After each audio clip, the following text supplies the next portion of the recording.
সু থাকবে, হক্কানি ওলামায়ে কেরাম কিয়ামত পর্যন্ত দিনের উপর অবিচল থাকবে। ফাঁসির মঞ্চে ঝুলতে হলেও, রক্ত দিতে হলেও, জীবন দিতে হলেও বিন্দু পরিমাণ তারা দিনের পথ থেকে পিছপা হবে না, ঠিক কিনা? হবে না, আওয়াজ বন্ধ করতে পারবেন না। কথা ঠিক না ভুল? সত্য কথা বলতেই হবে। সত্য কথা বলতে গিয়ে যদি ফাঁসির মঞ্চেও ঝুলতে হয়, সত্য কথা মুসলমানের মুখ চেপে কোনোদিন কেউ বন্ধ করতে পারবে না, ঠিক কিনা? আর সত্য যারা না বলবে এরা ওলামায়ে সু, ওলামা নামের এরা মুনাফিক ছাড়া আর কিছু হইতে পারে না, ঠিক কিনা? সত্য কথা বলবেন, ফাঁসির মঞ্চে ঝুলতে হবে।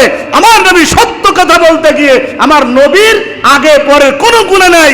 সত্যর আহ্বান মদিনায় মক্কায় আওয়াজ বন্ধ করার জন্য শিহাবে আবি তানিমের ভিতরে আমার নবী জেল খেটেছিল। আমার নবীর খাবার দেওয়া হয় নাই, গাছের পাতা খেয়ে পায়খানা করেছিল, ছাগলের লাদির মতো গাছের পাতার মতো পায়খানা করেছিল সাহাবায়ে কেরাম। কথা ঠিক না ভুল? আজ যদি সত্যর পথে আপনি চলেন, সত্য কথা বলতে যান, ইহুদি মুশরিক মুরতাদ নগণ্য জঘন্য পাপী তাপী রাষ্ট্রনায়কেরা আজও আপনার আমার গলা চেপে ধরার চেষ্টা করবে। কথা বলে ঠিক কিনা?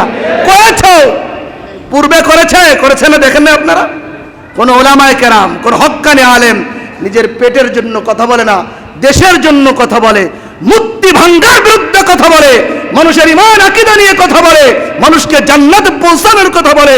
এজন্যই যদি তারা অপরাধী হয়, 1 কোটি বার ফাঁসির মঞ্চে যাইতে প্রস্তুত। কথা বলেন ঠিক কিনা? এজন্যই তো আজকে ওলামায়ে কেরাম সত্যটা বললে যারা অসত্যর পথে চলে তাদের শরীরে গিয়ে 1 নম্বরে গিয়ে লাগে। কথা ঠিক না বেঠিক? আপনি সত্যর পথে চলেন, আপনার ঈমান মজবুত হবে। আরে হুজুর ঈমান দীপ্ত আওয়াজে আজকে বয়ান করেছে। আর যারা অপকর্মের ভিতর লিপ্ত, ওদের গায়ের ভিতরে চুলকানি শুরু অবশ্য হয়ে যাবে, ঠিক না বেঠিক? শরীরের ভিতরে অ্যালার্জি, গরুর গোশত খাইলে তো চুলকাবই। কথা ঠিক না বেঠিক? আমি দুর্নীতি করি, আমি ঘুষ খাই, আমি সুদ খাই, আমি জিনা করি, আমি ব্যভিচার করি, দাড়ি কামাই, আমি এই ওয়াজ করতে গেলেই তো হুজুর খারাপ, ঠিক না বেঠিক?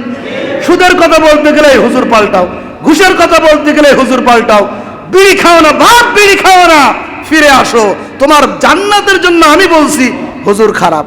কথা ঠিক না বেঠিক? তা ভালো কথা বলতে গিয়ে আমার নবী খারাপ হয়েছিল। আর আমি সলিমুদ্দি কলিমুদ্দি, আল্লাহ নবী বলছে ইন্নামাল উলামা ওয়ারাসাতুল আম্বিয়া, নবী নাই, নবীর ওয়ারাসাতের দায়িত্ব এই উলামাদেরকে আমি দিয়ে গেলাম। কিয়ামত পর্যন্ত নাস্তিক মুরতাদদের পক্ষে একরকম উলামায়ে সু থাকবে, হক্কানি উলামায়ে কেরাম কিয়ামত পর্যন্ত দিনের উপর অবিচল থাকবে।